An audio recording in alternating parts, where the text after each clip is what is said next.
Hey guys, tonight we're diving into some of the strangest laws from the Middle Ages that might just surprise you. Imagine this: a time when your fate could be decided by the amount of money you had, how well you could walk on hot coals, or whether a goose dared to misbehave near your property. It was a period of strange, often terrifying rules, and, spoiler alert, you probably wouldn't have survived it without a good deal of luck. So, before you get comfortable, take a moment to like the video and subscribe, but only if you genuinely enjoy what I do here. Feel free to post your location and the local time where you're listening from. I'd love to know. Now, dim the lights, maybe turn on a fan for that soft background hum, and let's ease into tonight's journey together. Let's start with death penalties. You might think of a medieval king throwing someone into a dungeon, but in reality, some punishments were shockingly specific, and not in a good way. For example, the infamous punishment for treason in England involved being hanged, drawn, and quartered. You'd be dragged through the streets to the execution site, hanged to near death, then cut open and disemboweled, with your entrails burned before you, and finally, your body was quartered, literally torn into pieces. No, this wasn't something straight out of a horror film. It was part of the law during the reign of Henry VIII, who loved his gruesome executions. Historians still argue whether such extreme penalties were meant as a deterrent or simply the result of political paranoia. But one thing's for sure: it didn't matter whether you were guilty of treason or simply accused. Your fate was sealed. But wait, not all medieval death penalties were quite so bloody. Some were shockingly bizarre. In 1279, a French king decreed that thieves who were caught stealing a loaf of bread should be punished by having their nose cut off. Can you imagine the social stigma? A life ruined by something as small as a stale loaf of bread. It seems almost trivial in the context of today's laws, but back then, bread was sacred, and stealing it was considered sacrilege. And that brings us to another point. When you look at medieval justice, you can't ignore the influence of superstition. Many of these gruesome laws weren't just about punishment. They were about making an example of someone in a way that aligned with the deeply held beliefs about fate, the divine, and even supernatural forces. A king who ordered such extreme measures wasn't only asserting his power over people, he was also sending a message that fate could be twisted in the blink of an eye. Let's pivot for a moment. Now, let's talk about something a bit lighter, but just as odd: royal dental hygiene. In an era when even the kings of Europe couldn't brush their teeth the way we do today, you might think dental care was a low priority. Yet, one of the royal tricks to keeping their teeth, well, royal was using urine. Yes, medieval royals believed that rinsing with urine, particularly from young boys, was the key to whitening their teeth.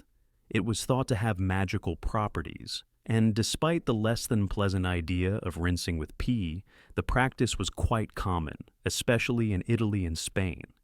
Imagine walking up to a royal feast and seeing the king gleaming with a smile that, well, might have been a bit too pungent for modern standards. Historians still argue whether the use of urine was an accepted tradition or simply a strange medieval folk remedy that didn't really work. Either way, it's hard to imagine that anyone truly enjoyed the experience. Still, I'd guess that medieval toothpaste made for some fascinating dinner conversation. You're probably feeling a bit queasy by now, imagining the royal toothpaste recipe. Or maybe you're just wondering how anyone survived the medieval period at all. But hold on, because we're about to dive into another strange piece of history: trial by ordeal. This wasn't just some arcane ritual, it was a legitimate part of justice in the Middle Ages. Imagine being accused of a crime, and the court deciding that your fate would rest on whether or not you could survive a physical challenge that could either kill you or prove your innocence. Doesn't sound like the most comforting system, does it? Before we go any further, let's paint a picture. Imagine you've been accused of witchcraft. Instead of a trial where your defense lawyer presents evidence, you're thrown into a lake. If you float, you're guilty, because your body is supposedly rejecting the holy waters. If you sink, well, that's the end of you, but at least you weren't guilty. This was the infamous trial by water, a true test of whether you could survive the judgment of God. What a terrifying thought, right? The idea that your life could hinge on whether you sank or floated like a cork in the ocean. Historians still argue whether trial by ordeal was more about faith or control. On one hand, it served to convince the public that divine forces were involved in justice. On the other hand, it could have simply been a convenient way for the authorities to get rid of inconvenient people. You didn't need evidence, you didn't need a lawyer, just divine intervention or the complete lack of it. But the trials didn't stop at water. There was another test, where the accused had to walk on hot coals. If they completed the walk without suffering burns, they were considered innocent. Incredibly, many people did survive these trials, and there are documented cases of individuals completing the walk unharmed. But let's face it, that would be a horrendous way to find out whether you'd been falsely accused of something. It's no wonder that some of the accused might have felt like their only real crime was bad luck. There were also trial by combat, where knights fought to the death to determine who was in the right. Yes, you heard that right. Sword fights, just like in the movies, were once considered a legitimate way of resolving legal disputes. The logic was that God would intervene and ensure that the right person emerged victorious. Of course, that probably worked out better for the knights than for the peasants. But it wasn't just about life and death battles. In medieval England, if you had a dispute over land ownership, you could settle it with a game of duel, only this time it wasn't with swords. Instead, the two parties would battle it out in a game of shove-groat, an early form of bowling. While it may sound absurd, in a time when honor was everything, a game like this was considered just as serious as any other duel. If you lost more than your pride, you could lose everything. The bizarre and often nonsensical nature of these trials wasn't just about justice. It was about maintaining control over a population that had little power over their own destinies. After all, who wouldn't want to avoid a public trial by water or hot coals if it meant staying in the good graces of the powers that be? By now, you're probably starting to get a sense of just how absurd the Middle Ages could be. But hang tight. We're not done yet. Let's take a look at something a bit more fashionable. If you thought your wardrobe choices today were sometimes scrutinized, wait until you hear about the medieval rules regarding clothing. The idea that your outfit could be regulated by law might sound a little out of place in today's world, but back then, it was a matter of both class and control. In the medieval period, there were strict laws dictating who could wear what, and it wasn't based on personal taste or the latest trends.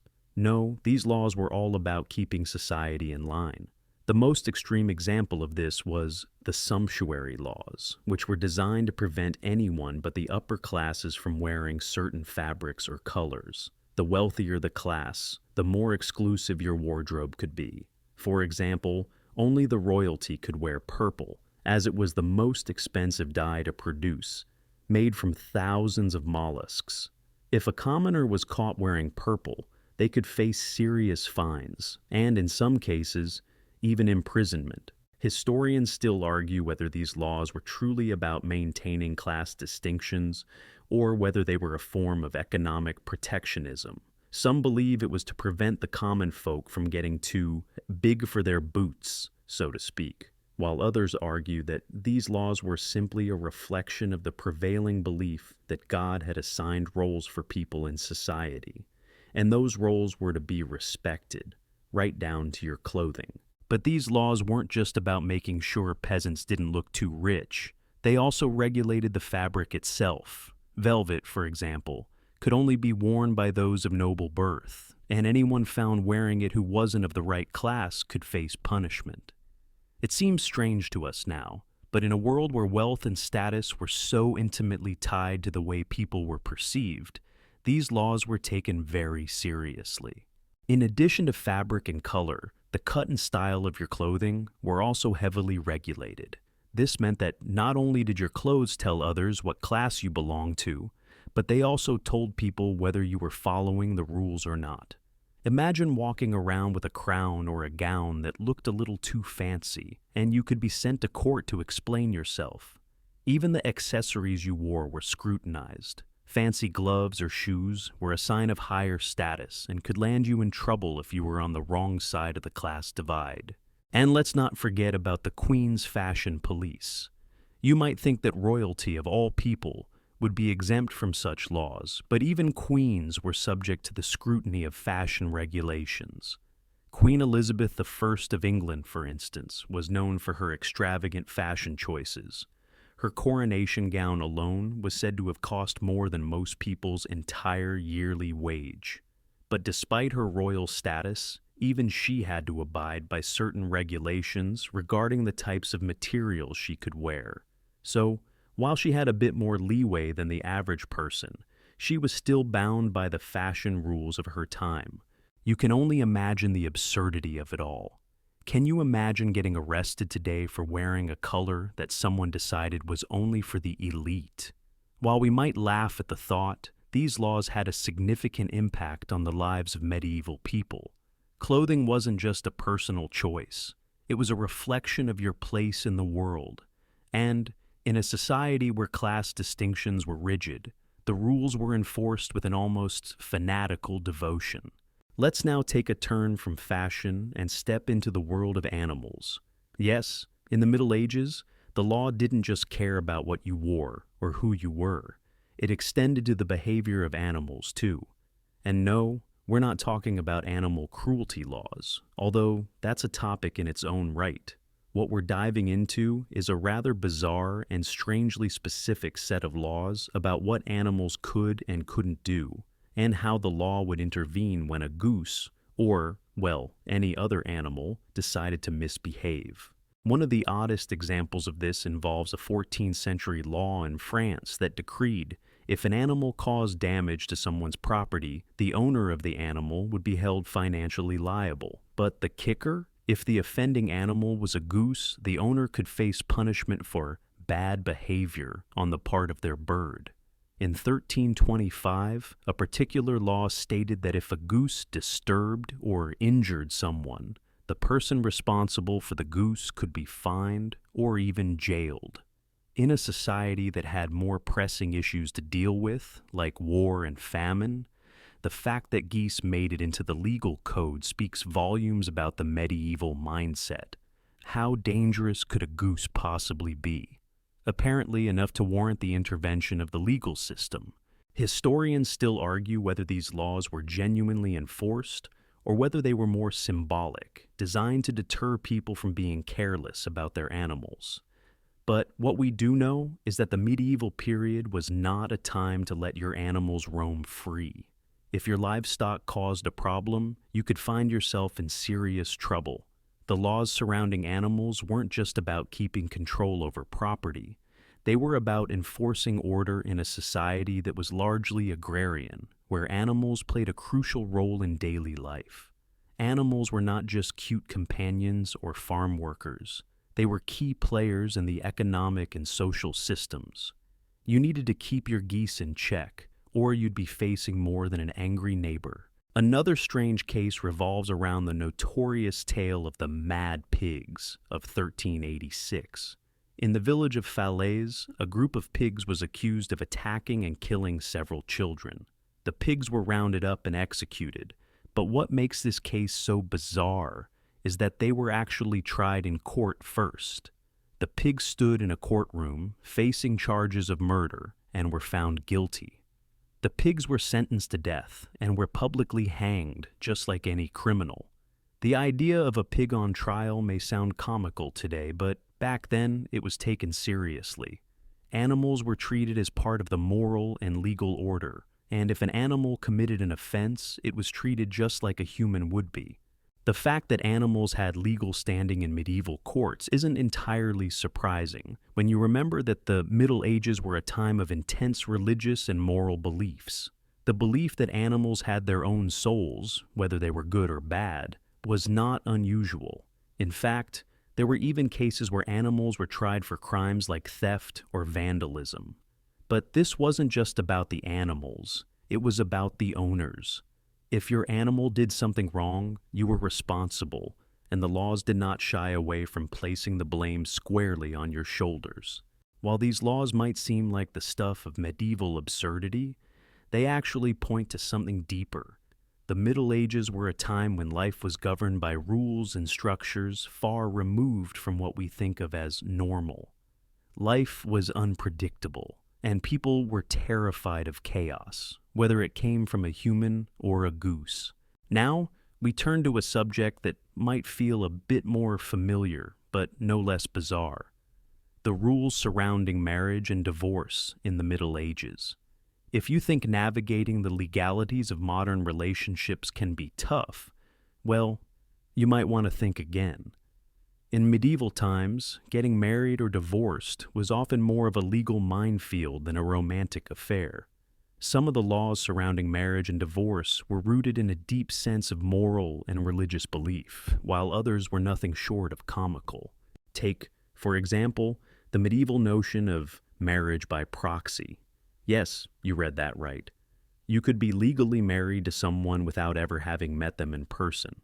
This practice was particularly common among royalty, who would often marry for political reasons rather than love. So, if a king or queen found it inconvenient to travel across their kingdom, or across an entire continent, they could simply send a representative to stand in for them during the marriage ceremony.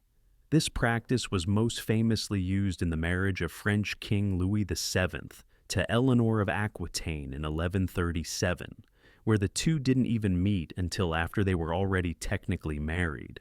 The idea of marrying someone by proxy today seems downright absurd, but for medieval royalty, it was a pragmatic, if cold, solution to political alliances. Historians still argue whether these proxy marriages were seen as legitimate by the common people, or if they were considered an absurdity by the masses who still believed in the sanctity of face-to-face union. Regardless, these practices highlighted how marriage was often more about securing land, wealth, and alliances than any notion of love or companionship. When it came to divorce, the Middle Ages had its own peculiar set of rules. It wasn't just a matter of signing a piece of paper and calling it a day. Divorce was a complicated and often difficult process, especially for women. If you were a woman in medieval Europe and wanted a divorce, your chances were slim, unless you could prove that your husband was either impotent or had been unfaithful. If you couldn't prove either of those, tough luck. You were stuck with him for life. The law wasn't exactly sympathetic to the idea of women seeking freedom from a bad marriage. In fact, the Catholic Church, which wielded significant power during this time, often reinforced the idea that marriage was a sacred, unbreakable bond, something that couldn't be undone just because two people weren't getting along. But even men weren't always in the clear when it came to marriage. There were strange laws surrounding marital infidelity that varied widely across regions. In some parts of medieval England, for example, a man caught cheating could be forced to wear a special cheating hat in public as a form of punishment. This strange form of public shaming was not only an embarrassment for the man involved, but was also a method of ensuring that the community knew about his transgressions. Imagine walking around with a giant, conspicuous hat marking you as an unfaithful husband. Talk about an instant reputation killer. Yet, it wasn't all about punishments and strict regulations. The medieval period also saw the rise of some very peculiar and unconventional forms of marriage. For instance, in the 14th century France, there was a law known as the marriage by cohabitation, which allowed a couple to be considered legally married if they had lived together for a certain period of time, even without the formal ceremony. Essentially, if you and your partner cohabited long enough, the church would recognize your relationship as a legitimate marriage, despite the lack of a traditional wedding. It's a law that, by today's standards, seems almost modern, yet it was a relatively progressive move for the time. This odd legal landscape of medieval marriage and divorce wasn't just about control or enforcing religious beliefs. It was also about survival. Many marriages were formed out of necessity, and divorce wasn't always an option, so people had to find ways to make things work within the constraints of the law. Whether that meant accepting the marriage you had, making do with a proxy, or navigating the absurdity of public shame, life was certainly not easy when it came to relationships in medieval Europe. Now, let's take a step away from marriage and dive into something equally peculiar: laws about pets. Yes, pets in the Middle Ages. You might assume that pet ownership back then was about as straightforward as it gets, but in truth, it was governed by all sorts of odd rules and regulations. Pets weren't just animals. They were treated almost like children in some cases, and certain laws were in place to ensure they behaved, and that their owners did too. For example, in 14th century England, there were laws in place governing the behavior of dogs. Dogs were very much beloved companions, but there were specific rules about their behavior in public. If your dog attacked someone, you could face severe consequences. But here's the kicker. If your dog was a hunting dog and it attacked a deer or another animal that wasn't yours, it was considered a major offense.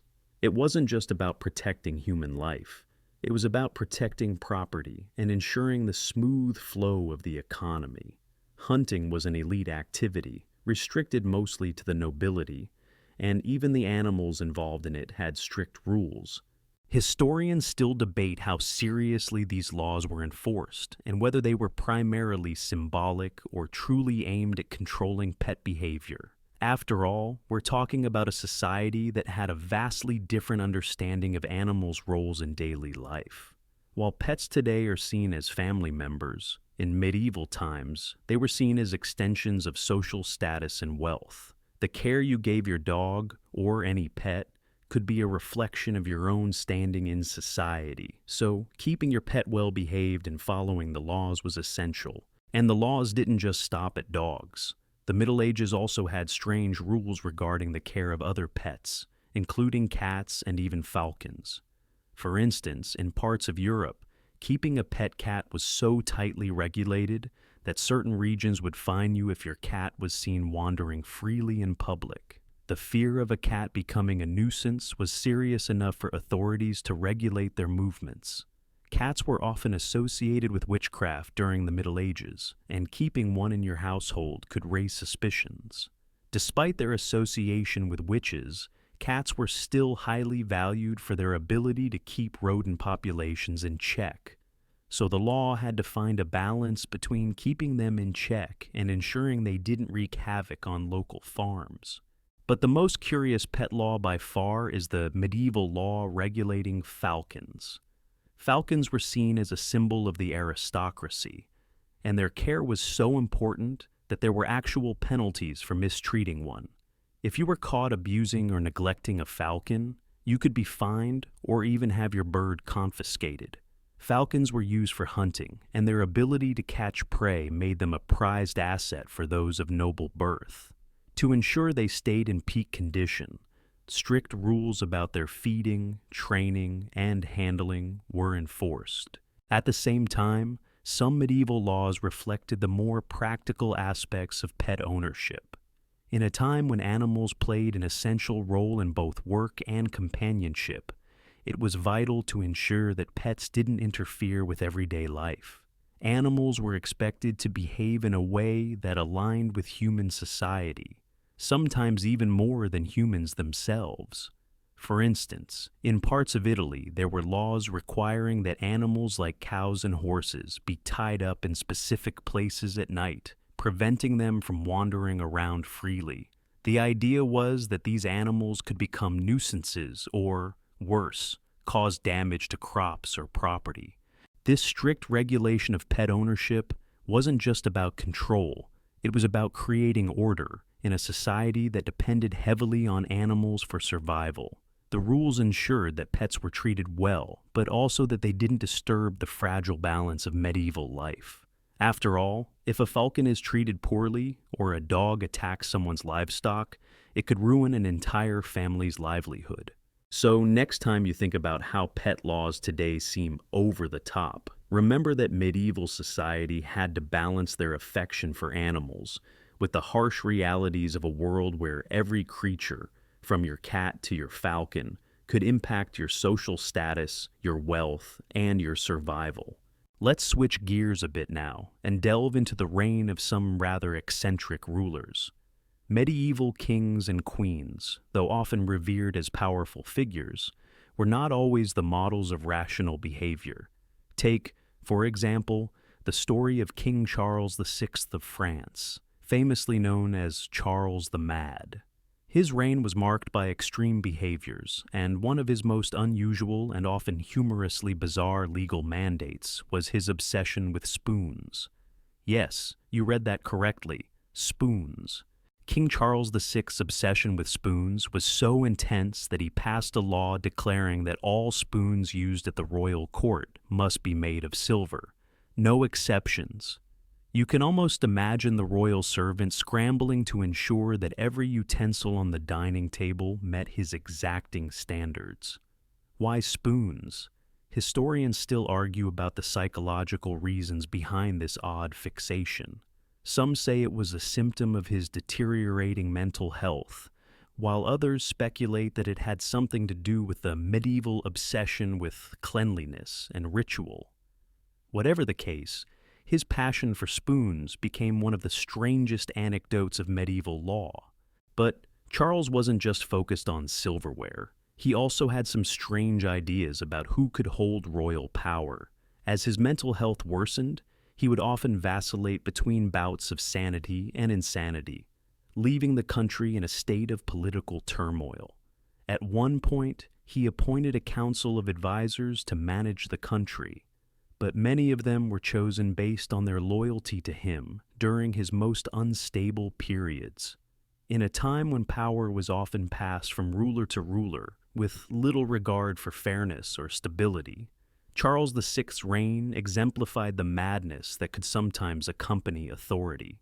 Still, it wasn't just the madness of rulers like Charles VI that influenced the laws of the time. Monarchs also passed laws based on their whims and eccentricities. For example, King Edward II of England, during his reign in the early 14th century, passed a law that dictated how the court should behave in his presence, something that today sounds like it could have been ripped from the pages of a quirky etiquette book.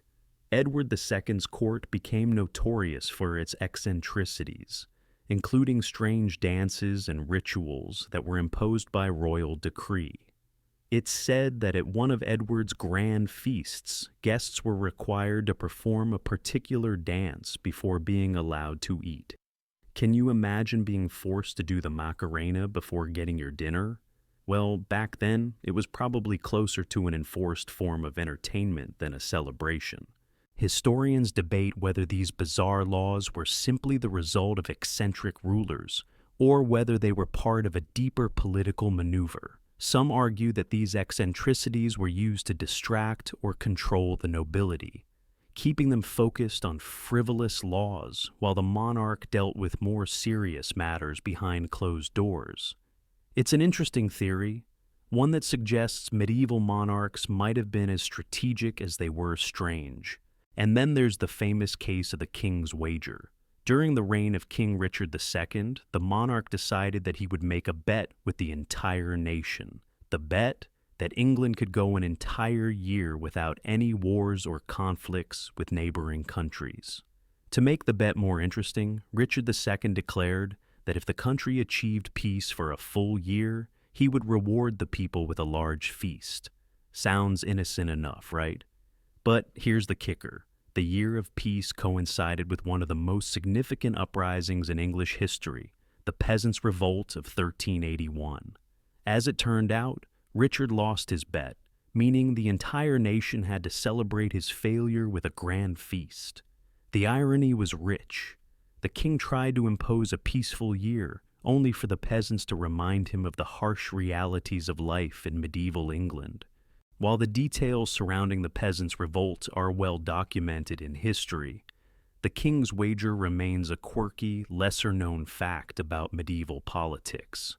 It serves as a reminder that sometimes the absurdity of medieval laws and mandates wasn't just about control, it was about power, manipulation, and even trying to win a bet with an entire kingdom.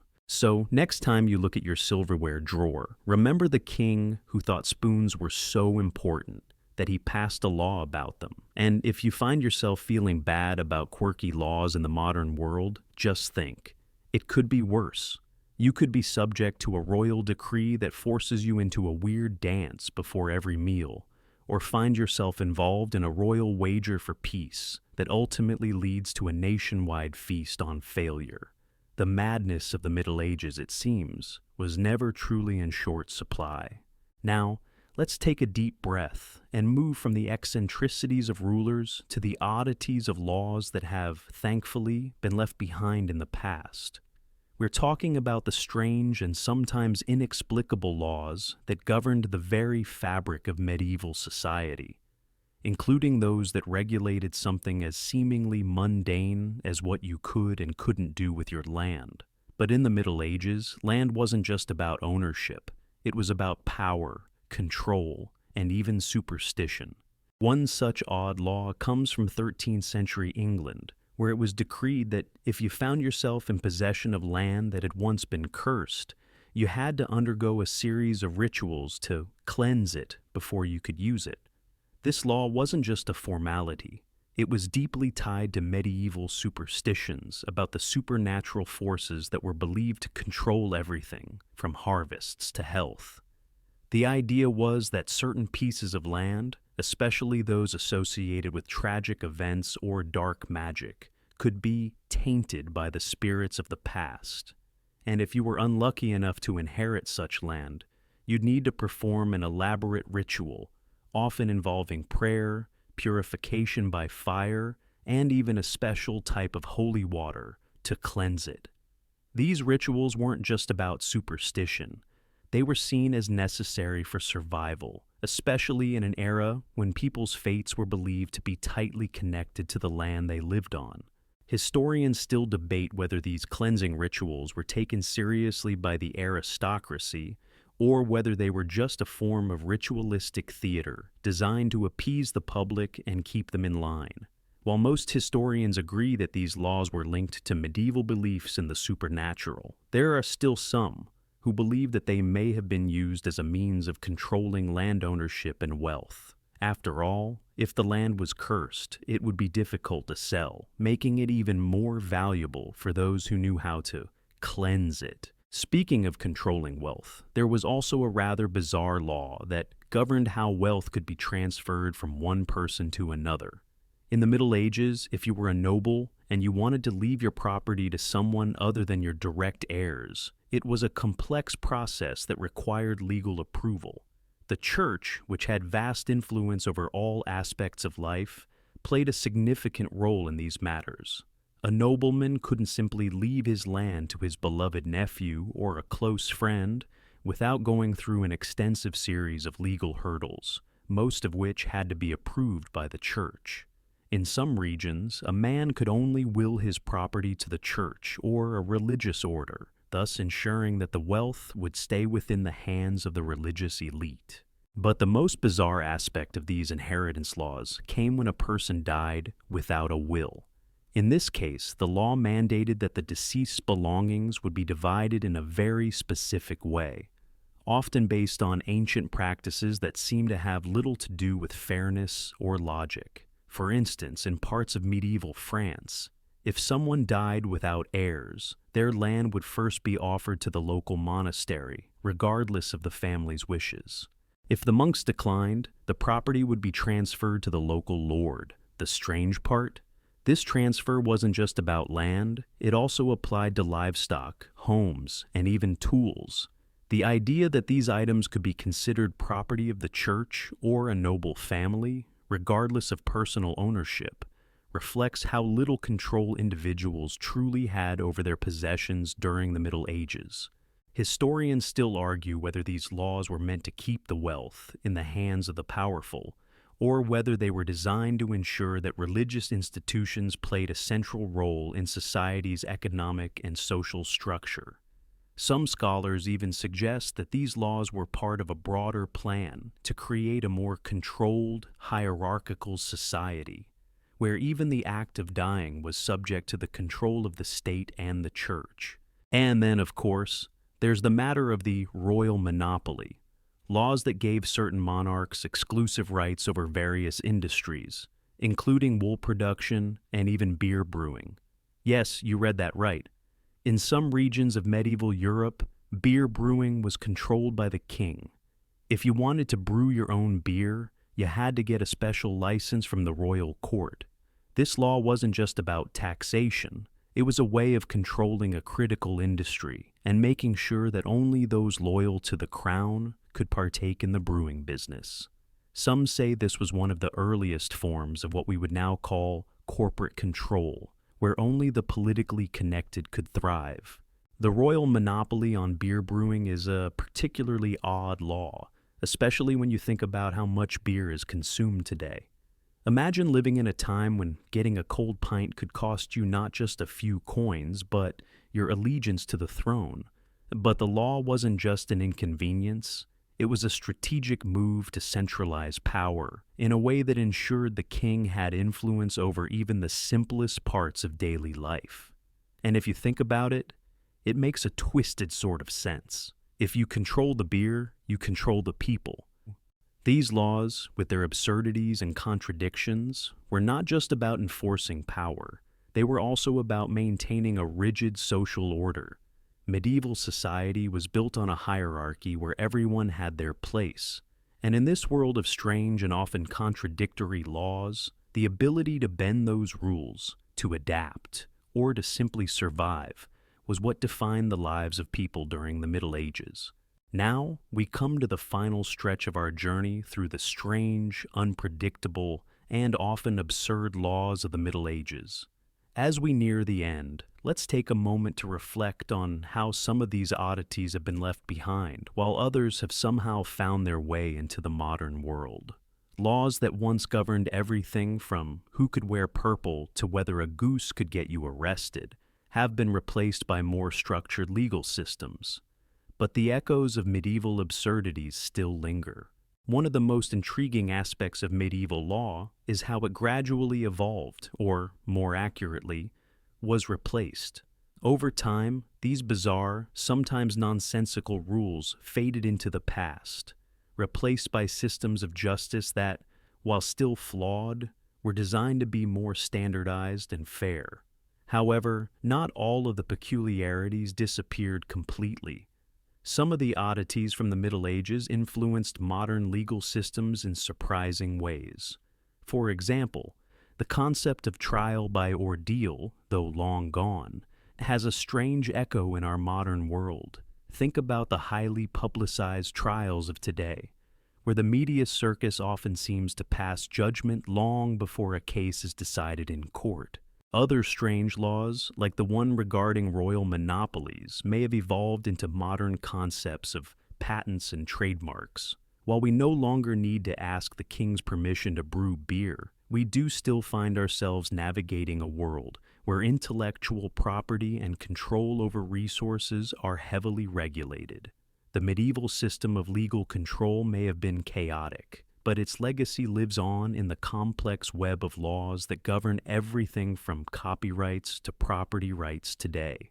But not all medieval laws faded into the shadows of history. Some curious remnants of medieval thinking still linger in our modern world, often in the form of superstitions or ceremonial rituals. Take, for example, the curse of a piece of land.